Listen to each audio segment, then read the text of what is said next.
Je me souviens de la fin du monde.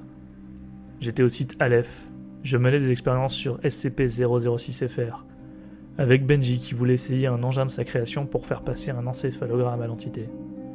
On avait pris un peu de retard sur notre pause déjeuner, et on travaillait sur notre expérience pendant que tous étaient déjà agglutinés à la cafétéria ou dans leur bureau en train de manger un sandwich aux crudités. C'est à ce moment-là que j'ai entendu l'alarme. Celle qu'on espère ne jamais entendre. L'alarme qui signale une brèche de confinement majeure et généralisée pouvant mener à un scénario de fin du monde de type XK. C'était la première fois dans l'histoire de la Fondation qu'elle retentissait en dehors des exercices de prévention. Et la dernière. Je me suis pas vraiment demandé comment quoi que ce soit ait pu déclencher ce truc. Même la quasi-totalité des quêteurs seuls ne pouvaient pas causer ça. Je me souviens d'avoir chopé Benji par sa blouse et de l'avoir traîné jusque dans le bunker d'urgence du site. Alors que déjà les murs se teintaient de rouge et les airs étaient remplis du gémissement et de supplications inutiles. On a attendu 10 minutes avant de fermer la porte, car à chaque fois qu'on essayait de la verrouiller, des collègues, non, des amis, arrivaient. Neremza, Case, Frog, Goupil, Essio, et tous les autres, même le commissaire. Tous ceux qui étaient logés dans l'aile ouest et qui se trouvaient à la cafétéria à ce moment. Je suppose qu'ils ont eu du bol que l'architecte ait décidé de foutre la cafette le plus loin possible des SCP. Tous ces gens avec qui je bossais et que je voyais tous les jours, sains et saufs. Et étrangement, j'étais un peu rassuré. Tous ces types en savaient assez réunis pour trouver une solution au problème qui se formait à une porte blindée de nous. Mais encore fallait-il survivre au feu nucléaire. L'ogive nucléaire de secours du site n'allait pas tarder à exploser, afin de diminuer dans un ultime effort le nombre de SCP qui s'évadaient. On a eu 10 minutes avant la fin du compte à rebours, et Neremza assurait que les issues vers les étages supérieurs étaient bloquées par des SCP profitant de leur liberté fraîchement retrouvée. Impossible de sortir, donc autant rester.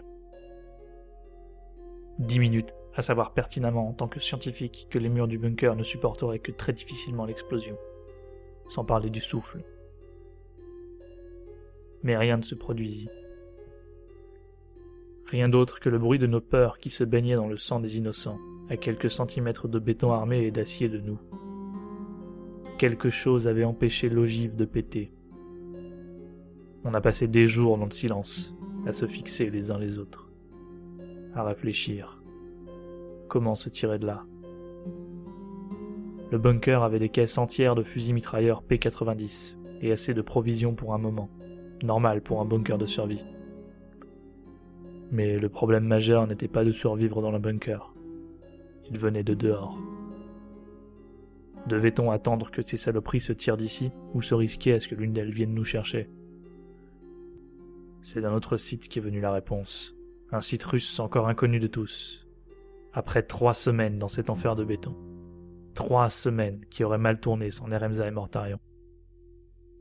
Vous imaginez des gens enfermés pendant 3 semaines sans personne d'assez droit et armé pour les calmer alors que la mort s'agite dehors.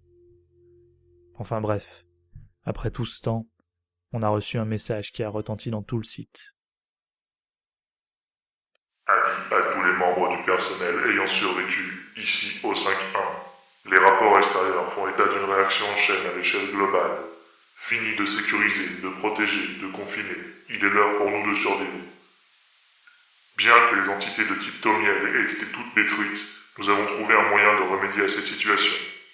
Il existe un SCP qui pourrait inverser la tendance. Seulement, afin d'éviter que celui-ci soit utilisé à mauvais escient, des parties essentielles lui ont été enlevées et disséminées dans le monde par la Fondation.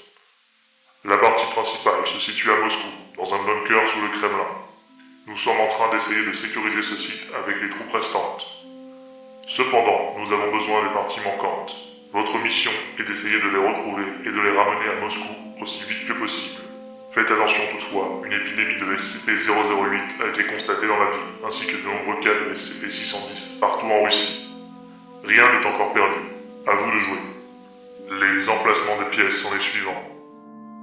On s'est empressé de tout noter. Inutile, vu que le message tourna pendant 3 jours avant de s'arrêter. Tous ceux présents dans ce bunker l'entendent désormais la nuit quand ils dorment. Ils murmurent des positions géographiques le matin en se réveillant. parlent de Moscou dans le moindre de leurs mots, comme d'un espoir sorti de nulle part au beau milieu des ténèbres. On a décidé, 2 jours après la fin du message, de tenter une sortie, en emportant un maximum de provisions et d'armement.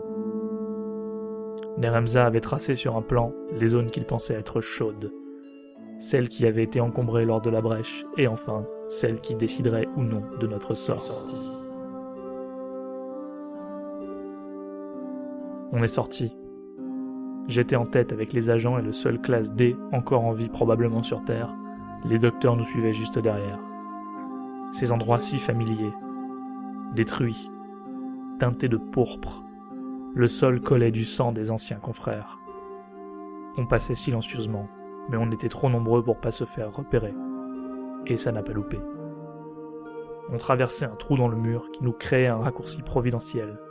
Quelques mètres de canalisation éventrée, un creux dans le sol rempli d'eau, et on était de l'autre côté. Facile, mais pas dans l'ex-site Aleph. SCP-019-FR a surgi de nulle part et a essayé de s'introduire dans Frog, histoire de se trouver un nouvel hôte. Dommage pour l'entité. Mortarion était à côté à ce moment et pensait avoir entendu un bruit. Je douterai plus jamais de son habileté avec Trackdoute, ni de sa paranoïa apparente. Mais les 2 coups de feu tirés par le commissaire avaient fait du bruit, et les enfers arrivaient aux trousses de ces proies si bruyantes et faciles. On a commencé à courir, et on les entendait griffer, hurler et taper dans les murs derrière, et même parfois au-dessus de nous. On a aperçu la sortie alors qu'ils arrivaient, et celle-ci semblait être prête à s'effondrer à tout moment. Certains ont failli lâcher dans la dernière ligne droite, mais plus personne ne serait laissé derrière cette fois, et les mieux portants soutenaient les plus en difficulté. Comme quoi l'humanité n'était pas encore morte. J'imagine la déception de ces saloperies quand les grenades lancées par Neremza firent s'effondrer en explosant à la dernière entrée du site Aleph, scellant ainsi la tombe de nos collègues, de nos amis. Et alors que nous étions éblouis par un soleil qui semblait irréel, une question se posa. Et après Aleph ?